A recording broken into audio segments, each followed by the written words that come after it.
اب ہر عالم دین جو ہے وہ جمعہ کی نماز پہ ہر جمعہ کے موضوع پر جو ہے وہ ممبروں پہ بیٹھ کے گلے پھاڑ پھاڑ کے ہمیں صرف ایک ہی بات کر رہا ہے کہ بھائی فلسطین میں چلو، جہاد کے لیے چلو، آواز بلند کرو، اگر نہیں کر سکتے تو بائیکاٹ کرو، جو چیزیں ان کی ہیں ان کو ختم کرو۔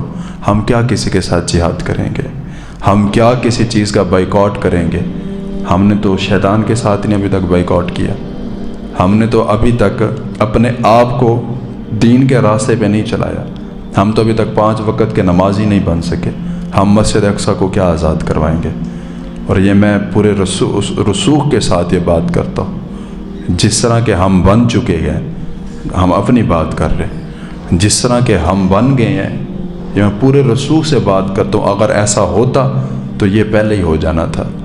اگر مسجد اقصیٰ ہمارے پاس ہوتی نا، اگر ہمارے پاس ہوتی تو وہ کب کے یہود و نصارہ کے قبضے میں جا چکی ہوتی۔ جس طرح کہ ہمارے ایمان کا ذوف ہے، نہ نماز ہے، نہ قرآن ہے، نہ رب کا نام ہے، نہ حضور کا نام ہے، کچھ بھی نہیں، بے حیائی ہے، بے پردگی ہے، بے نمازی ہے۔ اور یہ حدیث ہے اذا فاتک الحیاء فافعل ما شئت، کہ جب انسان کی حیا مر جاتی ہے پھر اس کے بعد وہ جو مرضی کرتا پھرے، پھر کوئی ٹینشن نہیں ہے، پھر کوئی پرواہ نہیں ہے۔ میرے بھائیو، ایک وقت آنے والا ہے، ایک لمحہ ایسا آنے والا ہے کہ جب تمہاری آنکھیں جو ہے ہلکے سے بند کر دی جائیں گی، تمہارے انگوٹھوں کو باندھ دیا جائے گا، پیروں کو باندھ دیا جائے گا، جبڑے کو باندھ دیا جائے گا، تجھے سفید کپڑے میں باندھ کے منو مٹی کے نیچے دبا دیا جائے گا، پھر کوئی نہیں پوچھے گا۔ زمین چمن گل کھلاتی ہے کیا کیا، بدلتا ہے رنگ آسماں کیسے کیسے، نہ ہے قصر دارا نہ گور سکندر، زمین کھا گئی آسماں کیسے کیسے۔ ہر بندے نے مرنا ہے یار، ہر بندے نے جانا ہے، موت کی تیاری کرنی چاہیے۔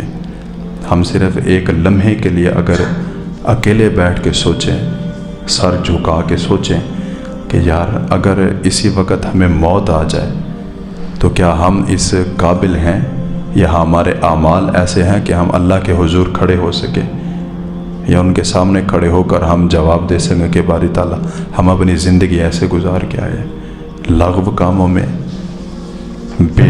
بے فضول کاموں میں زندگی گزار کے چلے جائیں گے، مر جائیں گے، ختم ہو جائے گا قصہ، سب کچھ ختم ہو جانا ہے۔ کام آنے ہیں تو اعمال کام آنے ہیں، اپنے اعمال اچھے رکھیں۔ اور میں بار بار کہتا ہوں میرے بھائیوں، نماز کی پابندی لازمی کریں۔ جو نماز نہیں پڑھتے ان کی زندگی نہیں ہے، نماز کی پابندی فرمائیں اور دعا کیا کریں ہر وقت کہ اللہ رب العزت ہم سب کو زندہ دل عطا فرمائے۔